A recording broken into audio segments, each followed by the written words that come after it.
Hello friends. Exampur कलम से क्रांति, भारतीय राज व्यवस्था, इंडियन पॉलिटी के नोट्स विवेक सर के हैं, इसको हम कंप्लीट करते हैं। सबसे पहले हम आपको सिलेबस बताएंगे इंडियन पॉलिटी में क्या करना है। देखिए, भारतीय संविधान का विकास, संविधान का निर्माण, भारतीय संविधान की प्रस्तावना, संघ एवं उसका राज्य क्षेत्र, नागरिकता, मूल अधिकार, राज्य के नीति निर्देशक तत्व, मूल कर्तव्य, कार्यपालिका, विधायिका, न्यायपालिका, केंद्र राज्य संबंध, कुछ राज्यों के लिए विशेष उपबंध, भाषा संबंधी उपबंध, आपात उपबंध, स्थानीय सुशासन, संवैधानिक निकाय, संविधान संशोधन। तो ये सब आप कंप्लीट कर लेंगे तो आपका पूरा रिवीजन आपका पॉलिटी का हो जाएगा, ठीक है। और लास्ट में हम आपको भारतीय संविधान एक नज़र में कराएंगे और अभ्यास प्रश्न भी देंगे, ठीक है। सबसे पहले भारत संविधान का विकास देखिए। भारतीय संविधान एक ऐसा दस्तावेज है जिसके तहत किसी देश की शासनिक एवं व्यवस्था कार्य करती है। शासनिक हम बोल सकते हैं जिसकी। तो ये जो व्यवस्था है पूरे देश की वो संविधान से चलती है, जैसे कि हमारे भारतीय संविधान, ठीक है। अब देखिए, संविधान लिखित व अलिखित दोनों प्रकार का होता है। जैसे कि हमारा जो संविधान है लिखित है और कुछ अलिखित भी है, इस प्रकार से। तो हमारा सबसे बड़ा लिखित संविधान है, ठीक है। आइए देखिए, भारत में संविधान निर्माण की प्रक्रिया राष्ट्रीय आंदोलन से प्रारंभ हुई और इसकी नींव 1773 के रेगुलेटिंग एक्ट से रखी जा चुकी। नोट: भारत में ब्रिटिश ईस्ट इंडिया कंपनी 1600 ईस्वी में व्यापार करने के उद्देश्य से भारत आई। महारानी एलिजाबेथ के चार्टर द्वारा भारत में व्यापार करने की अनुमति प्राप्त थी। कंपनी शुरुआत में सिर्फ व्यापारिक कार्यों तक सीमित थी, परंतु 1797 के प्लासी के युद्ध और 1764 के बक्सर के युद्ध के बाद कंपनी एक क्षेत्रीय शक्ति के रूप में उभरने लगी। कंपनी ने 1765 में बंगाल, बिहार, उड़ीसा में दीवानी अधिकार प्राप्त कर लिए और यहीं से कंपनी के क्षेत्रीय शक्ति बनने की प्रक्रिया प्रारंभ हुई। 1898 में सिपाही विद्रोह के पश्चात कंपनी का शासन क्राउन के हाथ में आ गया। फिर ये क्राउन का शासन स्वतंत्रता प्राप्ति तक अनवरत रूप से चलता रहा। ऐतिहासिक पृष्ठभूमि हम लोग यहाँ पर समझेंगे, जैसे कि आपका यहाँ पर दो भागों में हम इसको डिवाइड कर रहे हैं, ठीक है। पहला, कंपनी का शासन। जो कंपनी का शासन है वो 1773 से 1858 ईस्वी तक चला। क्राउन का शासन 1858 ईस्वी से 1947 ईस्वी तक चला, क्राउन का शासन, ठीक है। अब देखिए, कंपनी का शासन 1773 से 1858 ईस्वी। अब देखिए, जैसे कि 1773 बताया तो इसमें सबसे पहला आ रहा है रेगुलेटिंग एक्ट 1773 200, मोस्ट इम्पॉर्टेंट। देखिए, इस अधिनियम का अत्यधिक संवैधानिक महत्व है। इसके तहत पहली बार कंपनी के प्रशासनिक एवं राजनीतिक कार्यों को मान्यता मिली। इसी के द्वारा भारत में केंद्रीय प्रशासन की नींव पड़ी। केंद्रीय प्रशासन की नींव किससे पड़ी? 1773 के रेगुलेटिंग एक्ट, ठीक। इस अधिनियम के तहत बंगाल के गवर्नर को बंगाल का गवर्नर जनरल, एक शब्द और जुड़ गया, जनरल बना दिया गया, ठीक है। किसका? बंगाल का। जैसे कि बंगाल में पहले कौन था? गवर्नर था। फिर बंगाल का, और ये जो 1773 का एक्ट आया इसके तहत फिर बंगाल के जो गवर्नर था उसको बंगाल का गवर्नर जनरल बना दिया गया, ठीक है। अब देखिए, गवर्नर जनरल की सहायता के लिए 4 सदस्यीय कार्यकारी परिषद का गठन। गवर्नर जनरल वारन हेस्टिंग थे, ठीक है। पहले गवर्नर जनरल कौन थे बंगाल के? वारन हेस्टिंग। कौन थे? वारन हेस्टिंग, ठीक है। इसके तहत मद्रास तथा बम्बई के गवर्नर जनरल के अधीन कर दी गई। इसके तहत जो मद्रास तथा बम्बई थे, जो ये दोनों, इनको बंगाल के अधीन कर दिया गया। इस अधिनियम के तहत 1774 में कलकत्ता में एक उच्चतम न्यायालय की स्थापना की गई। इसका उद्देश्य भ्रष्ट कर्मचारियों पर प्रतिबंध लगाना था। पहले मुख्य न्यायाधीश एलिजाबेथ थे तथा इनकी सहायता के लिए 3 अन्य न्यायाधीश चैम्बर्स, लिमेस्टर एवं हाइट की नियुक्ति की गई। इसके तहत कंपनी पर कोर्ट ऑफ डायरेक्टर्स का नियंत्रण हो गया। जो कंपनी चल रही थी, ठीक है, 1600 में बनी थी, उस पर जो क्या कहते हैं, नियंत्रण किसका हुआ? कोर्ट्स ऑफ डायरेक्टर्स का हुआ। इसने भारत में राजस्व, नागरिक, सैन्य मामलों की जानकारी ब्रिटिश सरकार को देना आवश्यक कर दिया। 1781 का संशोधन अधिनियम, रेगुलेटिंग एक्ट 1773 की कमियों को दूर करने के लिए लाया गया था। इसमें अमेंडिंग एक्ट या बंदोबस्त कानून भी कहा जाता है। इसे अमेंडिंग एक्ट या बंदोबस्त कानून भी कहा जाता है। कैसे कहा जाता है? 1781 वाले को।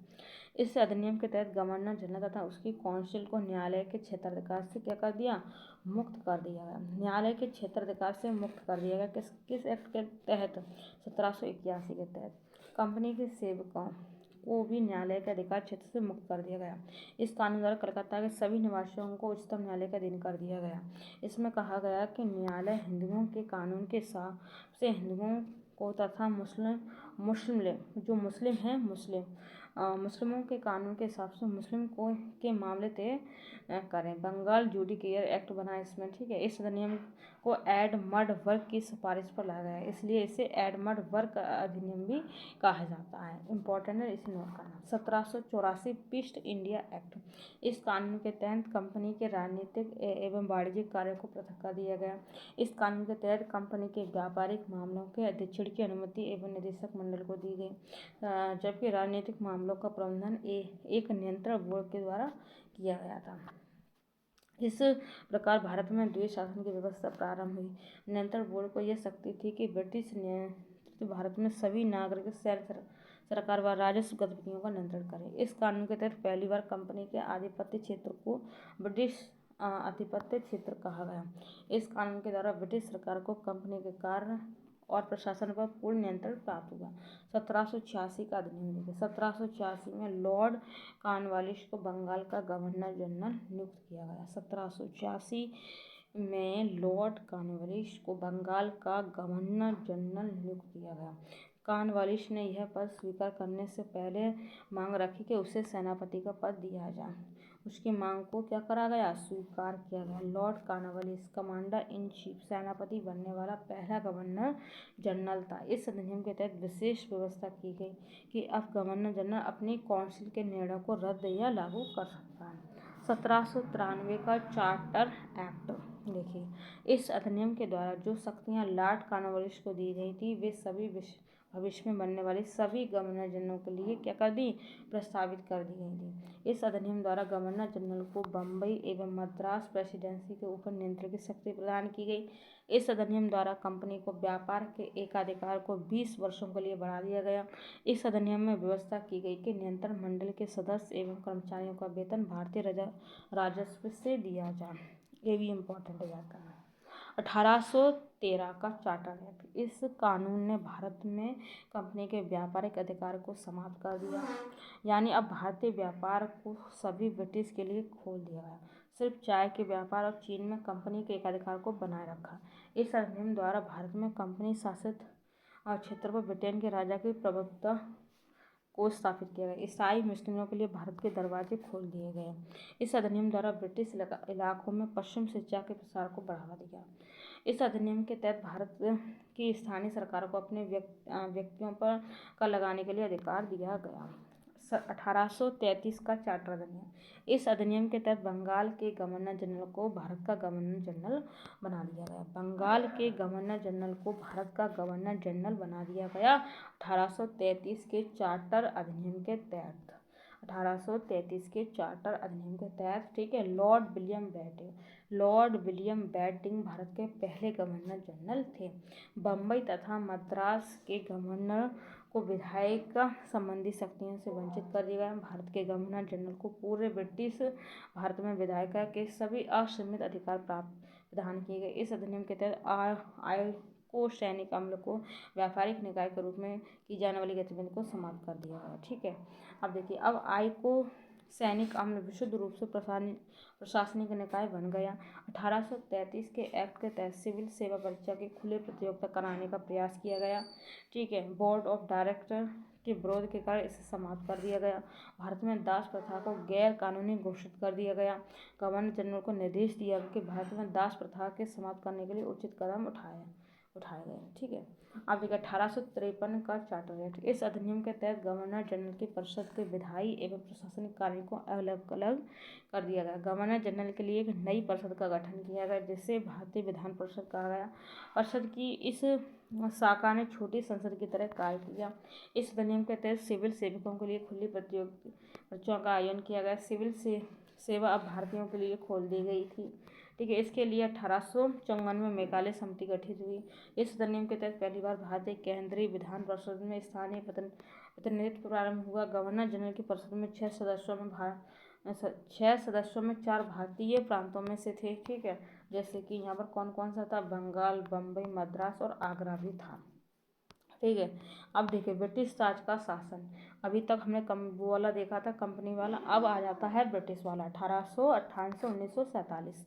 1858 का भारत सरकार का जो अधिनियम है उसको देखते हैं। इस अधिनियम का निर्माण 1858 के विद्रोह के बाद हुआ। इस अधिनियम के तहत ईस्ट इंडिया कंपनी को समाप्त कर दिया गया। अब भारत का शासन ब्रिटिश क्राउन के हाथ में आ गया।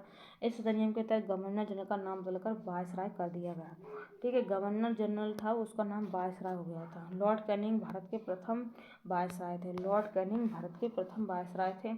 इस अधिनियम के तहत 1813 के अधिनियम से प्रारंभ हुए निदेशक मंडल एवं नियंत्रण बोर्ड को समाप्त कर दिया। भारत से द्वैध शासन प्रणाली समाप्त हुई। इस अधिनियम से एक नए पद भारत सचिव का सृजन किया गया।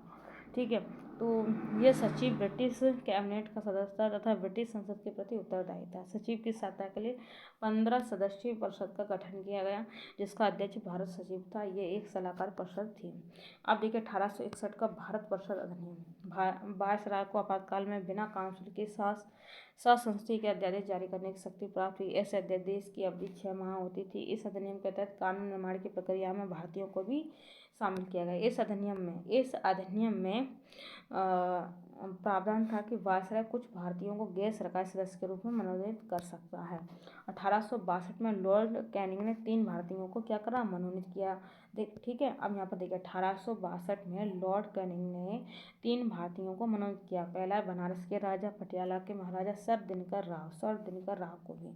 बंगाल को उत्तर पश्चिम प्रांत पंजाब में विधान परिषदों का गठन।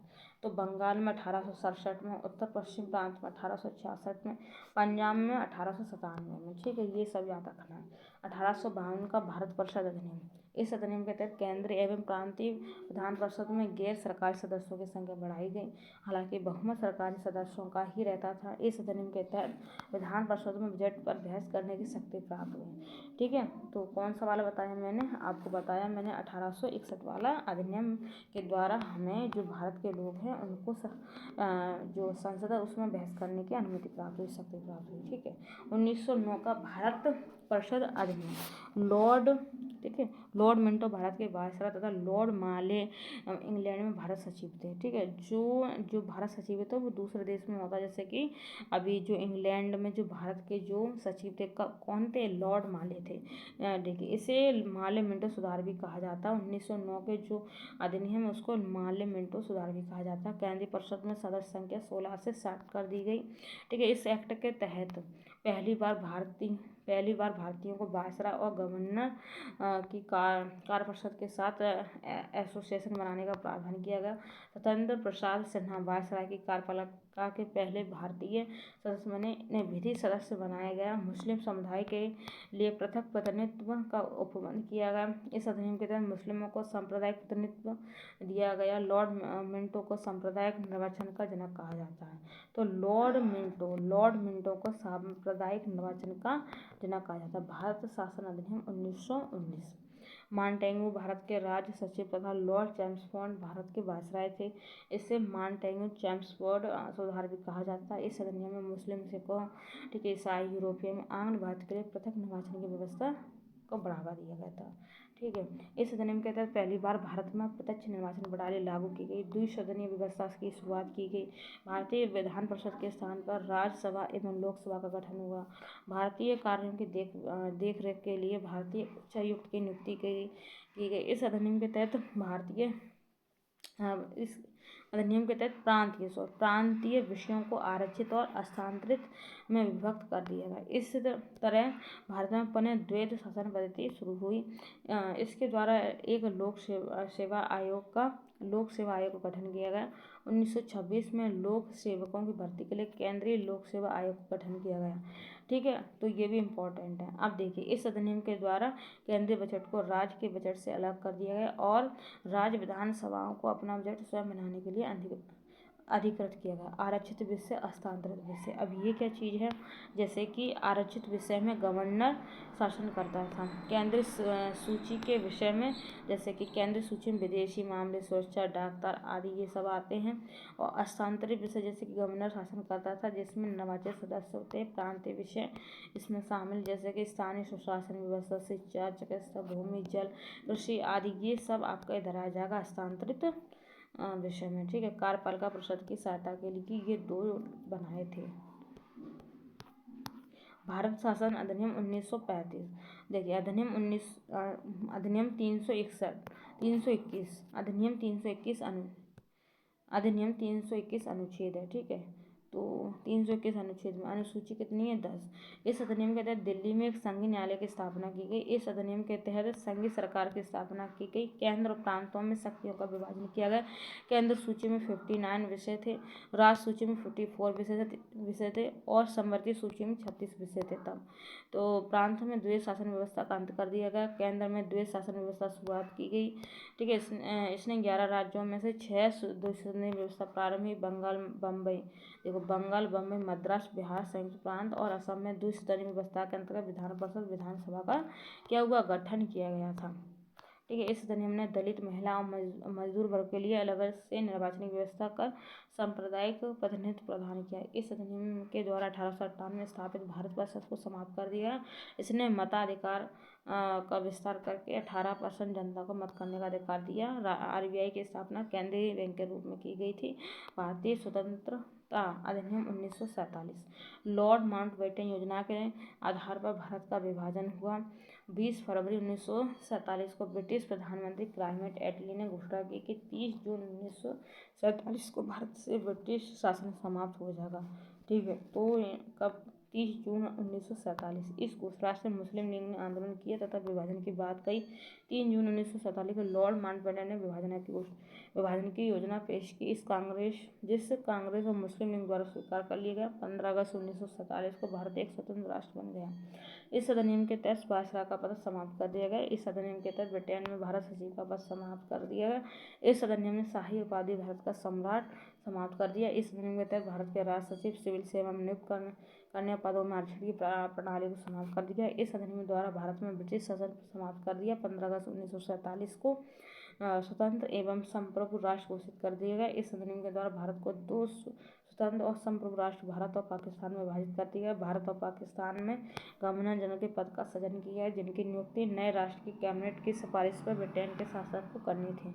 इस अधिनियम द्वारा दोनों राष्ट्र में संविधान सभाओं को अपने देश का संविधान बनाने और उसके लिए किसी भी देश के संविधान को बनाने की शक्ति दी है। इस अधिनियम द्वारा भारतीय रियासतों को ये स्वतंत्रता दी गई कि वे चाहे तो भारत डोमिनियन या पाकिस्तान डोमिनियन के साथ मिल सकती है या स्वतंत्र रह सकती है। नोट: 14 से 15 अगस्त 1947 की मध्य रात्रि को भारत से ब्रिटिश शासन का अंत हो गया। लॉर्ड माउंटबेटन स्वतंत्र भारत के नए गवर्नर जनरल बने। लॉर्ड माउंटबेटन स्वतंत्र भारत के नए गवर्नर जनरल बने, जिन्होंने जवाहरलाल नेहरू को भारत के पहले प्रधानमंत्री की शपथ दिलाई। 1946 में गठित संविधान सभा को संसद में स्वीकार किया गया, ठीक है। और देखिए 1946 में अंतिम सरकार का गठन किया गया। वायसराय परिषद का अध्यक्ष नेहरू तथा उपाध्यक्ष बनाए गए थे, ठीक है। वायसराय परिषद का अध्यक्ष तथा नेहरू उपाध्यक्ष बनाए गए थे। जवाहरलाल नेहरू क्या थे? विदेशी मामले राष्ट्रमंडल से संबंधित था इनका, ठीक है। ये वाला इनका हो गया। सरदार वल्लभ भाई पटेल गृह एवं सूचना प्रसारण के मंत्री और राजेंद्र प्रसाद खाद्य कृषि मंत्री, ठीक है। जगजीवन राम श्रम मंत्री, बलदेव सिंह रक्षा मंत्री, लियाकत अली खान वित्त मंत्री, अशरफ अली रेलवे में परिवहन मंत्री, सी राजा गोपालाचारी शिक्षा मंत्री, आई चौधरीगर वाणिज्य मंत्री, गजनफर अली खां स्वास्थ्य मंत्री, जोगेंद्र नाथ मंडल कानून मंत्री थे, जॉन मथाई उद्योग एवं नागरिक आपूर्ति मंत्री थे, ठीक है। ये सब इम्पोर्टेंट है। CH बाबा कार्य खान और ऊर्जा मंत्री, अब्दुल रब मिश्रा डाक एवं वायु मंत्री। स्वतंत्र भारत का पहला मंत्रिमंडल में जवाहरलाल नेहरू प्रधानमंत्री और विदेश मंत्री भी यही थे दोनों। सरदार वल्लभ भाई पटेल गृह सूचना प्रसारण राज्यों के मामले ये सब, राजेंद्र प्रसाद खाद्य एवं कृषि, अबुल कलाम आजाद शिक्षा मंत्री, RK षणमुगम सेठी वित्त मंत्री, डॉक्टर BR अम्बेडकर कानून मंत्री थे, जॉन मथाई रेल एवं परिवहन, ठीक है। जगजीवन राम श्रम मंत्री, बलदेव सिंह रक्षा मंत्री, राजकुमारी अमृत कौर स्वास्थ्य मंत्री, CH बाबा वाणिज्य मंत्री, रफ़ी अहमद किदवई ये संचार मंत्री, डॉक्टर श्यामा प्रसाद मुखर्जी उद्योग एवं आपूर्ति और नरहर विष्णु गाडगिल कार्य एवं खान एवं ऊर्जा मंत्री। अंतिम सरकार एवं स्वतंत्र भारत के पहले मंत्रिमंडल दोनों में 14 कितने सदस्य थे? 14 सदस्य थे। अंतरिम सरकार एवं स्वतंत्र भारत के पहले मंत्रिमंडल दोनों में 14 सदस्य थे। कितने थे? 14 सदस्य थे। इम्पोर्टेंट है। तो तो पहला चैप्टर हमारा कंप्लीट होता है। अब सेकंड चैप्टर है संविधान का निर्माण, मेकिंग ऑफ कॉन्स्टिट्यूशन।